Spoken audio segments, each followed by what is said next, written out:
Urusi imesema itailinda Korea ya Kaskazini popote pale na wakati wowote ikiwa itafanyiwa uvamizi wa aina yoyote. Na hii ni kutokana na kazi kubwa iliyotukuka iliyofanywa na majeshi ya Korea ya Kaskazini katika kuokoa mkoa wa Kursk, ambapo Urusi ilishirikiana na Korea ya Kaskazini katika eneo la mkoa wa Kursk, moja kati ya mikoa ambayo inapakana na Ukraine.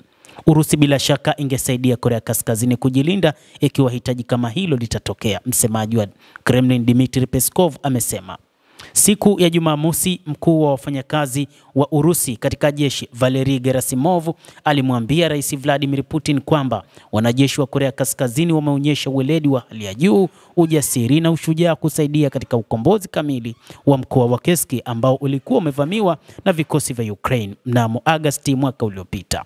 Alipoulizwa na waandishi wa habari Jumatatu ikiwa Moscow pia itakuwa tayari kutoa msaada wa kijeshi kwa Pyongyang, Peskov alijibu kwa kusema, hakika makubaliano yetu yanatumika. Chini ya makubaliano haya wahusika wanalazimika kutoa usaidizi wa haraka kwa kila mmoja ikiwa ni lazima, alibainisha.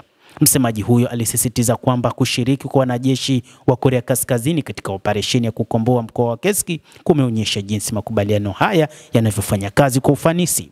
Putin amewashukuru wanajeshi hao wa Korea Kaskazini akisema kwamba wameonyesha juhudi kubwa na kwamba kama Korea Kaskazini haitapata tishio la aina yoyote wakati huu na kwamba Urusi ipo tayari kwa ajili ya kuilinda Korea ya Kaskazini.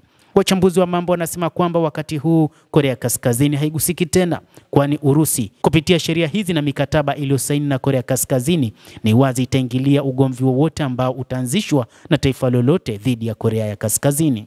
Rais Putin na kiongozi wa Korea Kaskazini Kim Jong-un walitia saini mkataba wa ushirikiano wa kubana na kushirikiana kati ya Moscow na Pyongyang mnamo Juni mwaka 2024. Moja ya vifungu vya makubaliano hayo yanailazimu nchi moja kutoa usaidizi wa kijeshi wa haraka kwa njia zote zinazopatikana kwa nchi nyingine ikiwa eneo lake litashambuliwa kutoka nje ya nchi ama kundi lolote la kigaidi likiwa litafanya mashambulizi ndani ya jamhuri husika. Mapema Jumatatu, Putin alitoa shukurani kwa wanajeshi wa Pyongyang kwa jukumu walilocheza katika kuzima uvamizi wa Ukraine katika mkoa wa Kursk.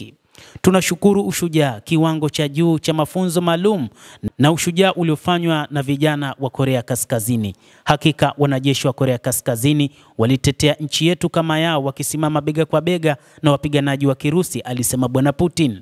Kwa mujibu wa rais wa Urusi, wanajeshi wa Korea Kaskazini waliopoteza maisha katika misheni hiyo wataheshimiwa sawa na ndugu zao wa Urusi katika silaha. Mapema siku hiyo Pyongyang ilielezea wanajeshi wa Kiev ambao waliingia katika mkoa wa Kursk kama vikosi vya neo-Nazi na kusema walishiriki katika operesheni ya Urusi ili kusaidia kuzuia jaribio la kisiasa na kijeshi la vikosi vya magharibi na mamlaka za Ukraine, lakini kubadilisha wimbi katika mzozo mkubwa.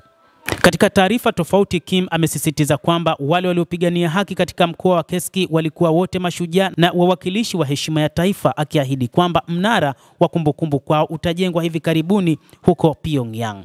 Mtazamaji, endelea kutufuatilia, lakini usisahau kulike, usisahau kucomment, kadhalika na kusubscribe channel yetu hii ili upate habari hizi kwa mapana hapa The World News. Mimi ni Adam Hussein, endelea kuwa nasi wakati wote, endelea kutufuatilia.